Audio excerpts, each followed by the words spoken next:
नमस्कार. उद्याचा महाराष्ट्र परिवर्तनाचा वाट सर्व न्यूज मध्ये आपलं स्वागत आहे. मराठी मराठी माणूस, मराठी संस्कृती आणि महाराष्ट्र, मराठी सक हिंदी सक्ती आणि राज ठाकरे, उद्धव ठाकरे यांचा मेळावा, विजयी मेळावा. त्यातूनच गेले 20 वर्षांनंतर राज ठाकरे आणि उद्धव ठाकरे एकत्र आलेले आहेत. या मेळाव्याचं वैशिष्ट्य असं आहे की संपूर्ण महाराष्ट्रातील ग्रामीण भागातील कानाकोपऱ्यातील माणसांनी सुद्धा या दोन्ही ठाकरेंनी एकत्र येण्याला आनंद उत्सव समजला. त्यांना आनंद वाटला आणि हे दोन ठाकरे एकत्र कधी नव्हे ते, न भूतो न भविष्यती एकत्र आलेले आहेत. आता खर तर हे यांच्या एकत्र येण्यानं महायुती,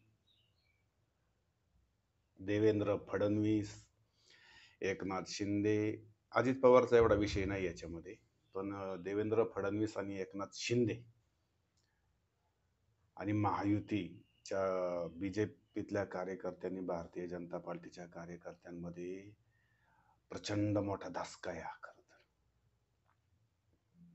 आता झालंय काय माहितीये का, लोकसभेला महाविकास आघाडीची प्रचंड हवा होती आणि त्याप्रमाणे लोकसभेला रिझल्ट दिसले. विधानसभेला सुद्धा महाविकास आघाडीची प्रचंड हवा होती. मात्र चित्र उलटच झालं आणि जेवढ्या जागा महाविकास आघाडीच्या यायला पाहिजे होत्या तेवढ्या जागा महायुतीच्या आल्या आणि जिथं महायुतीचा सपाटून पराभव होणार होता तिथं नरेंद्र मोदी, अमित शहा वगैरे आणि हे सगळ्यांनी मिळून काय गौड बंगाल केलं आणि महाविकास आघाडीचा पुरता पराभव करून टाकला. आणि हा पराभव खरं तर जिव्हारी लागणारा होता महाविकास आघाडीच्या सगळ्या नेत्यांच्या, पण तो त्यांनी लावून घेतला नाही. किंवा हे प्रकरण किंवा हा जो महायुतीला एवढा मोठा प्रचंड विजय मिळाला तो तर राक्षसीच होता खरं तर. आणि त्याच्यामध्ये काहीतरी जास्त करून ईव्हीएम. तर आता जे महाराष्ट्रामध्ये मराठीचा जो विजय उत्सव झालेला आहे त्याच्यामध्ये ठाकरे बंधूंच्या खांद्यावर, लक्षात ठेवा, आता ठाकरे बंधूंच्या खांद्यावर महाराष्ट्राचं सगळं ओझं येऊन पडणार आहे. आणि महाराष्ट्राला इथून पुढे निदान दिशा देण्यासाठी ठाकरेंनी केवळ राजकारण म्हणून एकत्र न येता महाराष्ट्रासाठी, महाराष्ट्राच्या जनतेसाठी एकत्र यायला पाहिजे. आता तर यांची खरं परीक्षाच आहे, म्हणजे ठाकरेंची आता परीक्षा आहे. कारण तुमच्याकडे आता मुद्दे खूप येतात तुम्हाला लढण्यासाठी. एक तर मराठी म्हणजे हिंदी सक्ती ती तर रद्द करावीच लागली, पण ते फडणवीस म्हणाले की आम्ही पुन्हा एकदा ती समिती नेमून काय करणार आहे. पण ते सुद्धा तुम्हाला हे प्रकरण हिंदीचं नीट नटास आणि नेटानेच पूर्ण करावं लागणार आहे. पण त्याच्याही व्यतिरिक्त महाराष्ट्रामध्ये हजारो प्रश्न आहेत, पण त्याच्यातल्या त्याच्यात गंभीर प्रश्न आणि ठाकरेंच्या पुढे येणारा सगळ्यात मोठा प्रश्न असा आहे की राज ठाकरे, उद्धव ठाकरे, शिवसेना आणि महाराष्ट्र नवनिर्माण सेना यांनी आता एकत्र आल्यानंतर शक्तीपीठ महामार्गाला विरोध करून जे 27,000 कुटुंब तिथून विस्थापित होणार आहेत, स्थलांतरित होणार आहेत आणि त्या कुटुंबांचा संपूर्ण ऱ्हास होणार आहे. लक्षात ठेवा, तिकडची जैव विविधता, प्राणी, जंगल ह्या सगळ्यावरती हे बुलडोझर फिरवणार आहेत. देवेंद्र फडणवीसच्या सडक्या डोक्यातून त्या कल्पना सुचलेली आहे. 2014 मध्ये त्यांनी हे आणि हे काही जुनं नाहीये कधीच 100 वर्षापूर्वीचा हा रस्ता प्रस्तावित. पण शक्तिपीठ महामार्ग हा काय 1, 2, 3 शक्तिपीठांना जातो. तेवढ्यासाठी 27,000 कुटुंबांचं वाटोळं करायचं, हे देवेंद्र फडणवीसच्या डोक्यामध्ये असेल, तर हा शक्तिपीठ महामार्गाचा विषय ज्या पद्धतीनं ठाकरे बंधूंनी हिंदी सक्ती हाणून पाडली, त्याच पद्धतीनं शक्तिपीठ महामार्गाला सुद्धा विरोध करून शक्तिपीठ महामार्ग हा कायमचा बंद करायला पाहिजे, लक्षात ठेवा. त्याच्यानंतर महाराष्ट्रातली वाढती गुन्हेगारी, दंगली, बलात्कार, खून, भूमाफियांचं साम्राज्य वाढलेलं आहे. ह्या सगळ्यावरती किंवा गरिबी, झोपडपट्ट्या, महाराष्ट्र म्हणजे केवळ पुणे, मुंबई वगैरे नाही, तर महाराष्ट्र म्हणजे ग्रामीण सुद्धा भाग. त्याच्यामध्ये ग्रामीणच महाराष्ट्र आहे खरा. तर ग्रामीण जनतेच्या समस्या, पाणी, लाईट, आरोग्याच्या समस्या, शिक्षणाच्या व्यवस्था, ज्या महाराष्ट्रामध्ये मराठी शाळा बंद पडतायत, त्या सगळ्या चालू करण्याचं आव्हान आता ह्या ठाकरे कुटुंबांवरती येऊन पडणार आहे. त्यामुळे त्यांनी आता कामाला सुरुवात करायला पाहिजे. 2 भाऊ एकत्र आले किंवा 2 मराठीचा विचार करणारी 2 जण एकत्र आली, म्हणजे त्यांनी आता शांताने गप्प बसून चालणार नाही. तुमचे मेळावे, तुमच्या सभा होऊ द्या. आता महाराष्ट्रातला प्रत्येक मराठी माणूस उद्धव ठाकरे आणि राज ठाकरे यांच्यासाठी, यांना मतदान करण्यासाठी, यांना पाठिंबा देण्यासाठी पुढं आलेला आहे, लक्षात ठेवा. त्याच्यामुळं त्यांनी आता ह्या संधीचं सोनं करायला पाहिजे. त्यांना ही आता चालून संधी आलेली आहे, लक्षात ठेवा.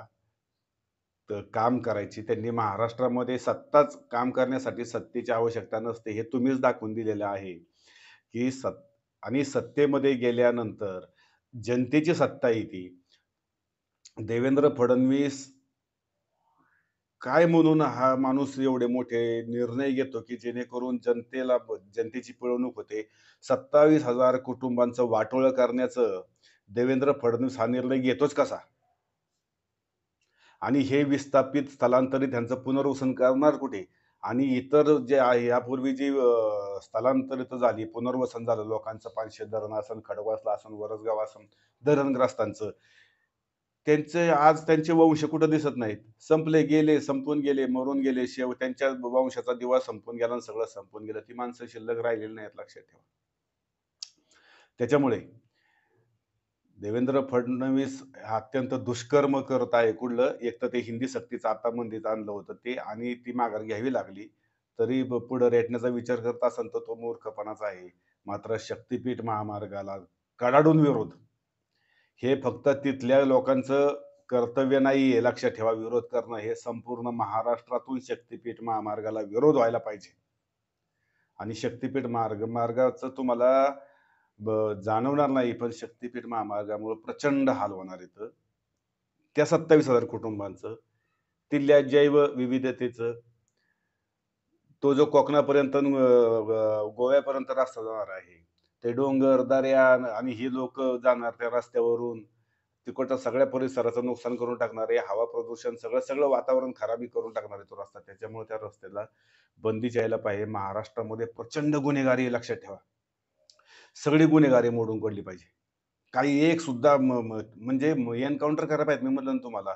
दुसरी गोष्ट, महाराष्ट्रामध्ये बलात्कारांचं प्रमाण वाढलेलं आहे, विनयभंगांचं प्रमाण वाढलेलं आहे, गरिबीचं प्रमाण वाढलेलं आहे. तुम्हाला विशेष करून सांगतो, मुंबई आणि महाराष्ट्रामध्ये रेल्वे स्टेशन, कॉर्पोरेशनच्या पुढच्या सगळ्या रस्त्यांवरती पालच्या पालं ठोकलेली आहेत. ज्या लोकांना महाराष्ट्राची आयडेंटिटी सुद्धा नाही, ओळख नाही, त्यांना घर नाहीये, काहीच नाहीये. ह्याच्यामध्ये आता ही महाराष्ट्राची दुराजी आहे ना, सुजलाम सुफलाम करण्याचं महाराष्ट्राला.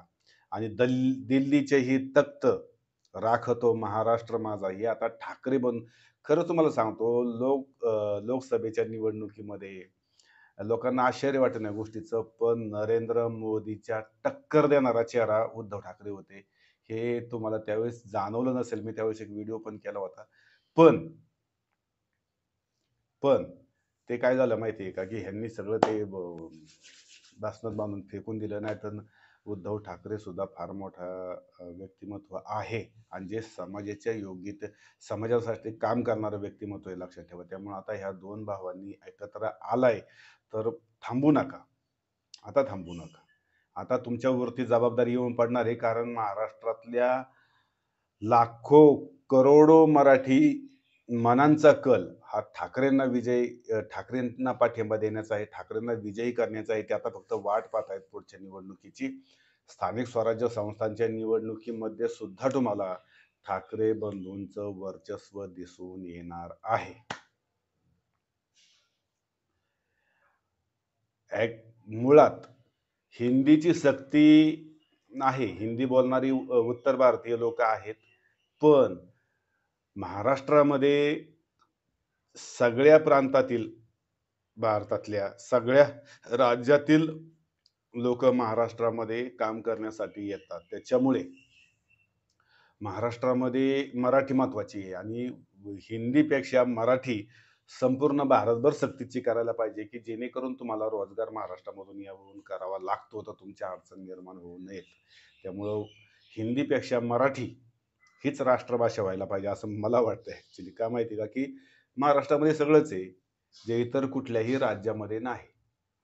आता महाराष्ट्रामध्ये काही दुर्गुण सुद्धा आहेत. त्याचा आपण ते पुढे विचार करू. पण सध्याच्या काळामध्ये महाराष्ट्रातलं राजकारण बदललेलं आहे. हिंदी केवळ हिंदी सक्ती या मुद्द्यावरून, आणि राज ठाकरे आणि उद्धव ठाकरे कधी नव्हे भूतो न भविष्यातही एकत्र आलेले आहेत. त्यामुळे आता महाराष्ट्राची धुरा त्यांच्या खांद्यावर द्यायला मराठी माणूस तयार झालेला आहे.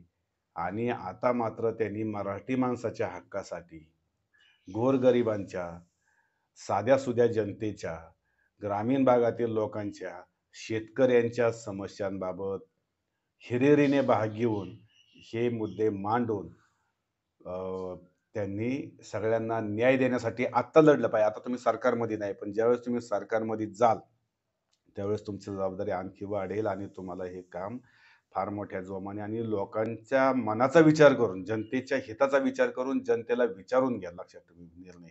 त्यावेळेस कुठंतरी तुम्ही यापुढे टिकून राहाल. नाहीतर तुमचं सुद्धा टिकणं अवघड आहे. केवळ राजकारण करण्यासाठी तुम्ही एकत्र आला असाल तर तुम्हाला लख लाभ. पण महाराष्ट्राची धुरा सांभाळायला, मराठी माणसासाठी, शेतकऱ्यांसाठी, लक्षात ठेवा, गोरगरीब जनतेसाठी ज्या जनतेची पिळवणूक सध्या फार मोठ्या प्रमाणामध्ये चाललेली आहे, ती थांबवण्यासाठी जर तुम्ही एकत्र येणार असाल तर मराठी माणूस तुमचं निश्चितच स्वागत करेल. जय श्रीराम.